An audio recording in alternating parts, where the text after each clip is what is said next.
I think what makes authentic assessment authentic is that it's actually the kind of work that a person in that discipline would do.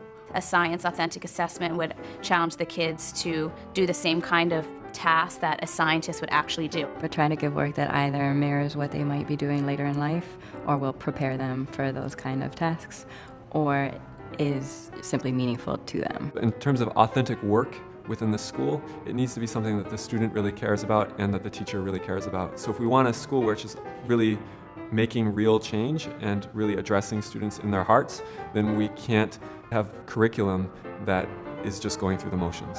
And then the other piece is that making sure that the task is a synthesis type of task that will ensure the critical thinking necessary to feel that rigor is happening.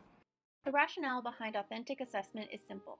It comes from a train of thought that children learn best when the schoolwork applies to their day-to-day life and helps them build skills to grow for the future. It has real-world relevance, meaning it teaches the students something academic while also teaching them a relevant life skill. It also teaches them 21st century skills as students will utilize technology and also practice presenting information with authentic assessment. Authentic assessment also increases student interest. When you allow students to choose a project, whether it be from a list or possibly just all on their own, you pique their interest, which leads to an engaged student who will show real growth based on the use of authentic assessment.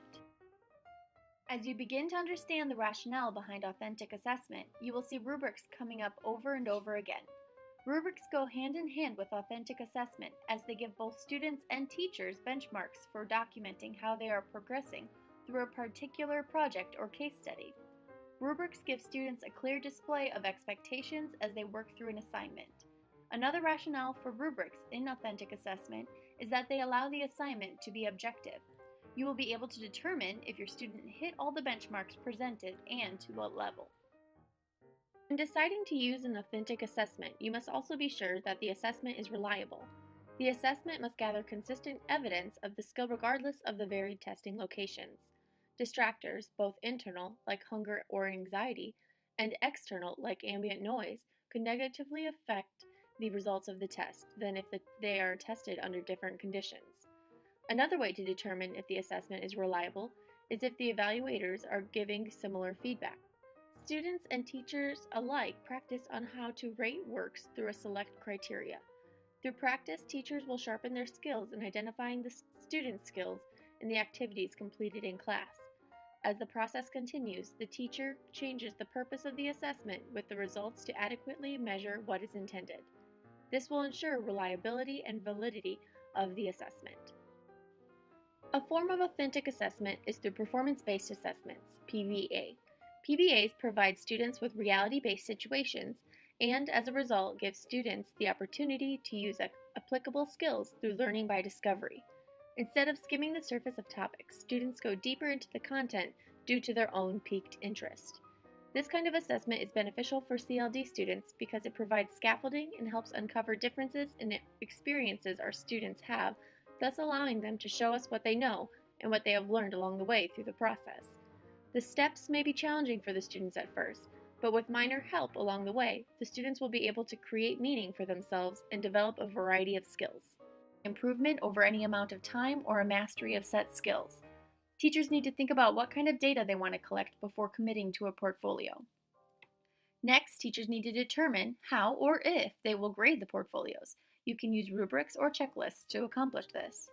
Then, teachers need to decide the length of time or the unit for the portfolio. This can be covering one unit or could be used throughout the course as a major grade at the end of the semester. Teachers will have to determine how they will manage the engagement of the students next. Students need to understand why they are completing this portfolio. Take time at the beginning to explain the purpose or how their work will be evaluated and how it will be graded. They could do midway checks to make sure students are completing the work or require students to complete a checklist. And most importantly, students need to reflect on their portfolio and their learning. Students can reflect on if this was their best work, what are their thoughts about each piece, why did they choose to include a specific piece, or what did they think while they were learning and going through this process. These questions force students to think about their work rather than just throwing away any old assignment. Here is an example of a student portfolio. First, we see all sorts of information about the particular student to let that teacher learn more about their students and create a deeper relationship.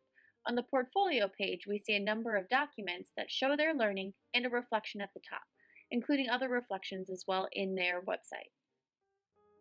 The skills needed to assess a peer's work are complex cognitive and social skills that will take time and practice to learn. Therefore, as teachers, we have to create opportunities for students to practice giving real and informed feedback on what would be considered good work. Students could look back at their rubrics at this point to determine if their peers met the set goals. The teacher will also need to spend a good amount of time with students discussing how to give and receive feedback. Play-based assessment is just as it sounds. Students are given props and tools, and the teacher watches children play with the intent of gathering information about a student's conceptual or procedural knowledge that may be skewed by a language barrier. As children are natural players, the teacher can make assessments on younger children by watching them play. Cooperative group assessments are based on the foundation that humans naturally work and live cooperatively. For instance, in families and work environments, we often reflect on life's happenings and learn from the day's happenings or mistakes that have been made. Cooperative group assessments also stem from this finding. This type of authentic assessment encourages students to work as a unit on a given topic. The facilitator should allow groups ample work time for collaboration, revisements, peer assessment, and individual reflection. The reflection will allow students to be held accountable for their independent accountability for the project. Dialogue journals are authentic assessment focuses on what students can do. The journals are duly used. They are used by the educator to assess the student in language, content, application, and understanding. The journals are also used by the CLD student as a model of good writing, how it should look, and how it should sound. When engaged in written conversation, students are more apt to communicate effectively.